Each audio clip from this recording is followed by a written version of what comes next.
It is the 13th day of July, the year being 2023, a day that has seen condemnation and in equal measure elicited mixed reactions over the yesterday's protest, which is being led by Azimio la Umoja against the Kenya Kwanza government. We're going to bring you that and much more here on TV47 Newsfeed. My name is Moige William. Good afternoon. Top of our story this particular afternoon, Interior Cabinet Secretary Kithure Kindiki has said 312 people who directly or indirectly orchestrated or financed Wednesday violent protest, including an MP, have been arrested.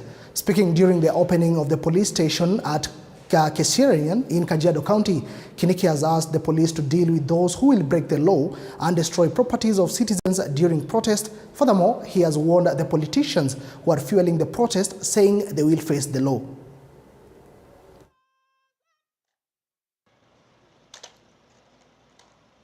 Mimi nauliza hivi, kuna uhusiano gani wa kupunguzwa kwa bei ya bidhaa na kwenda na kufunga barabara na kuanza kuharibu barabara ambayo imejengwa na kodi ya watu ya Kenya? Kuna uhusiano gani? Vile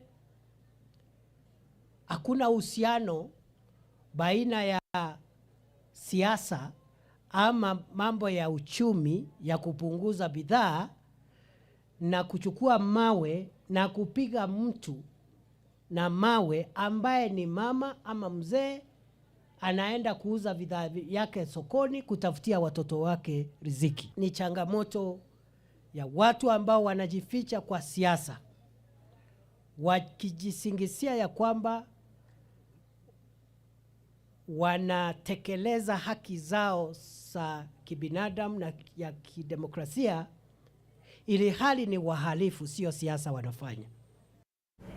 More details on that particular story in our subsequent bulletins at 7 and 9 p.m. with our very own Mike Agongo. Still on matters protest, Mavoko Member of Parliament Patrick Makau Thursday is reported to have been arrested in an ongoing investigations over anti-government protest witnessed along Mombasa Road, Nairobi. The legislator was arrested at his home in Karen after reports of a raid which occurred at 4 a.m. where detectives from the Directorate of Criminal Investigations, that is DCI, took him to the Directorate's office in the Nairobi area. Police say Makau's arrest is in connection with the demonstration that led to the massive destruction of the Nairobi Expressway at the Mlolongo toll station during the anti-government protest called by the opposition to picket against the high cost of living.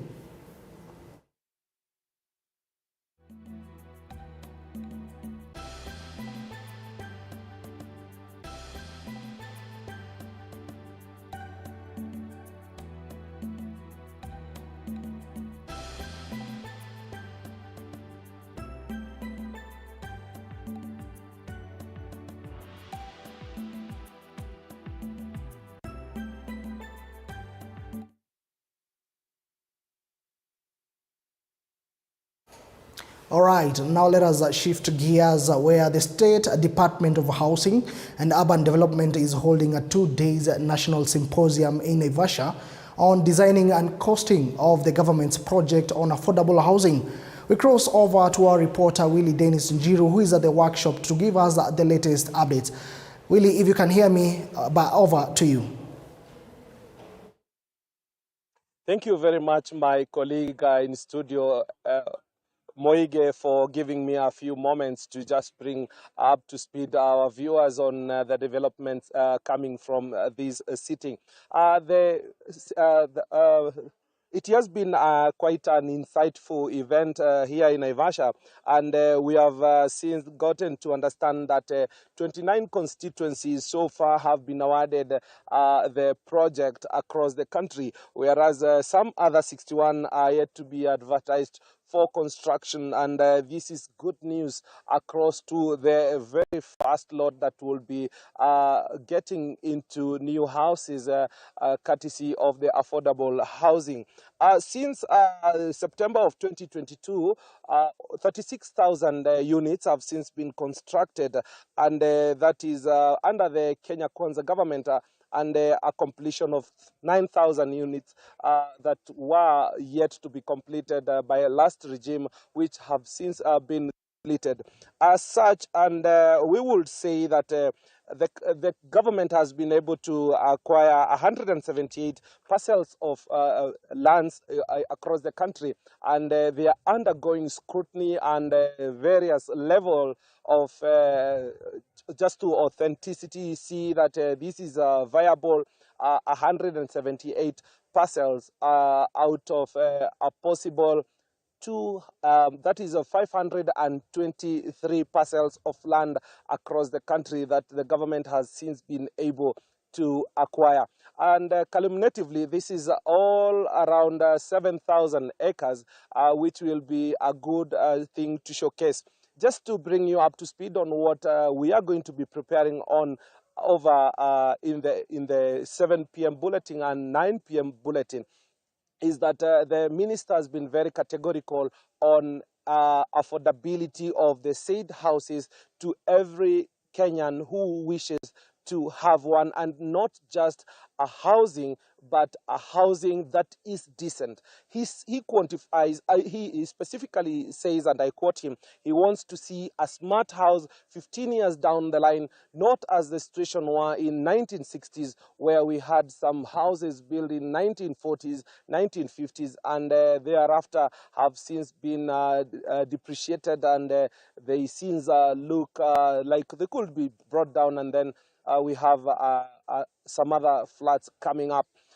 Some of the other issues that have come into play is the high cost of living that has soared the cost of construction to about 90%. This is on cement and steel, which plays quite a fundamental role in the construction industry. How this plays is a question that has been back and forth, exchanging notes between the national government and the architectures and other quarters across the construction divide, who are exchanging notes here with the government to ensure that this is amicably resolved. Actually, the government has given out designs, and the proposals that have been shared across have had to go through scrutiny, checks and balances, and the size of the houses that is ranging between 20 and 60. That is for 1 bedroom and the 3 bedroom. And some of these things, some of the architects say and the contractors say, probably by virtue of the requirements, the amount that is slated for every unit could be not as such. But this PS has reiterated that this will be reviewed in the next 1 year. And as I wind up, he's again made it affirmed his commitment to the public about this city, that it is a kitty that he wants to safeguard to his level best, because it is a kitty that is subject to a lot of public scrutiny with we have had funds misappropriated. Apologies for that, but that is our very own Willie Dennis Njiru coming to us live from Nakuru, Naivasha to be specific. Matters housing taking center stage. But let us move on and get back to the topic of discussion, which has elicited mixed reactions in today's events across the country, where Transport Cabinet Secretary that is Kipchumba Murkomen has stated that the damages at the Mlolongo Expressway toll station incurred could be over 706.7 million shillings. This is after rowdy protesters uprooted fences, barricaded and vandalized the road on Wednesday during the anti-government protest, which in turn disrupted traffic on the route. Cabinet Secretary Murkomen, speaking during a road inspection earlier today, stated that in addition to the damage to the expressway, 3 railway stations and other key infrastructure were destroyed as protesters targeted tradable items. You see the manner in which the attacks were done. The people who came here were prepared. They came with equipment to be able to cut copper wires. They came also knowing where and what they were going to target and where they will inflict the highest impact in terms of damage to the infrastructure. I want to tell the nation that from the Ministry of Roads and Transport, we are disappointed with the organizers of yesterday's mass action as was announced. And we have assessed the damage. You know that the people who have been organizing this mass action have told the nation that they are doing so because they want to fight the cost of living. But the damage only done on the expressway could be anything up to, for that short period of time, could be anything up to $5 million. And if it reaches that level, in one infrastructure, I'm not talking about the railway, the 4 railway stations, then you know, under the agreement with the Moja Express and the people who are running this infrastructure, it's the same taxpayer, we are being told that we want to reduce the cost of living, who within 28 days must pay that money as a result of the lawlessness and the impact that has been caused by this mass action. I want to say this from our ministry. First is that we've come here to assure the investors of this very important project that the government of Kenya is going to do everything humanly possible to make sure that we bring all the perpetrators to justice. Fortunately, most of them were captured in camera, in the CCTV cameras that were here. We have the footages. The police have arrested not less than 50 people in relation to the acts that happened here yesterday, but you know, we had almost 2,000 people operating from here. We will do everything humanly possible to ensure that each and every mandamano and mass action and criminal who was here yesterday is going to be brought to justice. From the roads and infrastructure and transport sector, we are going to give maximum support to the security team to make sure that we identify all those who perpetrated this heinous act yesterday. Number 2, as per the agreement we have with Moja Express, the people of Kenya, the taxpayer, is going to pay for this damage. We will not allow the already overburdened Wanjiku to pay this on their own. We will make sure that all those who organized this mass action yesterday and this targeted attack are going to personally pay. They will carry vicarious liability for every damage that was caused, and for every penny that will be paid from the exchequer, they will be asked to indemnify the people of Kenya.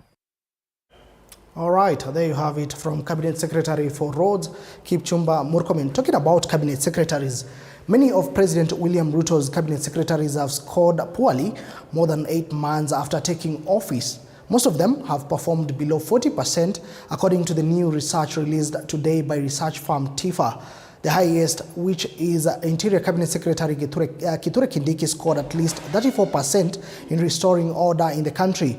The second one, who scored little bit better, is Education Cabinet Secretary Ezekiel Machogu, scoring at least 7%, followed by Health Cabinet Secretary Susan Nakumincha Wafula. The rest, including Minister for Trade and Investment Moses Kuria, Prime Cabinet Secretary Musalia Mudavadi, and Aden Duale, scored 1%. The survey was conducted between the 24th and 30th of June, where 1,530 respondents were interviewed. Study. The last time last quarter, we asked the reasons why, and one of the key reasons Kenyans were saying was that there is improved internal security, meaning that people can walk around without any issues. They also mentioned the efforts to sort out the banditry in Northeastern. So that was a key thing. And the other thing I would like to add is perhaps what has been very, very prominent in the last 1 month, not 1 month, actually 2 to 3 months, is the Shakahola issue, how it was handled. And I think the Cabinet Secretary, Kindiki, has been on the ground in person, engaging and trying to find out what has happened. So we believe, and the last one was the previous, I'm not going to talk about yesterday because yesterday was done in June, the previous handling of the protesters for the various Azimio protests. And he also came on TV or radio saying that I'm allowing you to protest so long as you don't damage property. But overall, I think he's the most visible cabinet secretary. I don't know that there's any other visibility, whether it's for good things or bad things. Is there any other? Who? Our responded if they are allowed to be conducted by TIFA. While they give the consent of being conducted, we recruit them in our database. So our database we used to do this survey is national representative across all the counties and all the demographics, so that we can have a stable data for the presentation. Now let us shift gears. President William Ruto has said the government is deliberately building on conducive environment that not only incentives foreign investments but also enables enterprises to grow. He added that they will routinely work with the private sectors to refine the business policy to make it more facilitative for investors to operate in the country. The president made the remarks during the Kenya-Saudi Arabia business delegation meeting at State House, Nairobi. Led by the Saudi Arabia Minister of Investment Khalid Al Falih, the delegation made up of more than 30 major firms is the largest single business group ever to undertake a visit to Kenya. We have 200,000 Kenyans working in Saudi Arabia, and you have known their culture of hard work, of creativity, and being innovative. And it is because we spend, as a country, every year, $5 billion to educate our people, every year.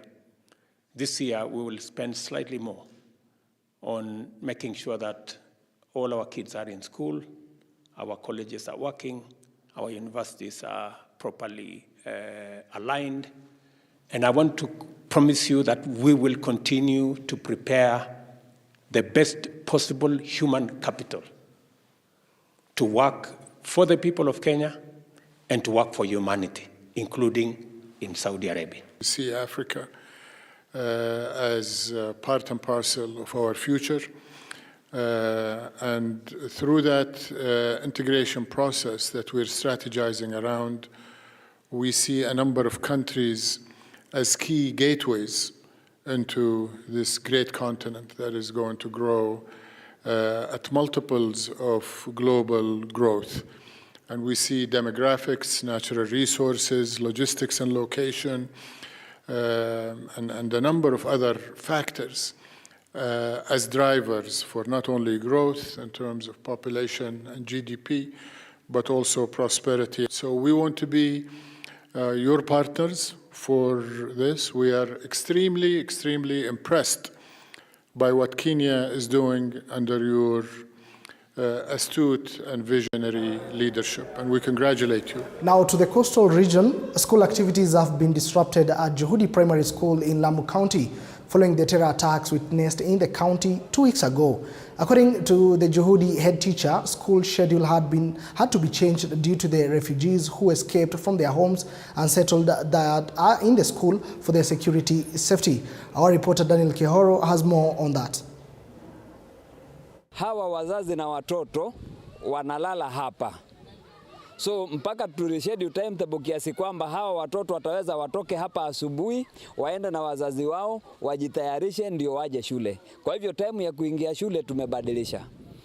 Badala ya kuingia saa 1 tukawapa at least 30 minutes, so wanaingia saa 1:30. Kuanzia saa 1:30 tumeallow wanafunzi kuingia shule. Watoto kimasomo sababu wamesikia mambo mengi, stories zimekuwa sijui tuliona magaidi wapi, sijui kulipigwa wapi, sijui mtandao unasema nini, inawatatiza kweli. Hawezi wakasoma. Ni msimu ambao tunatayarisha watoto kwa mitihani.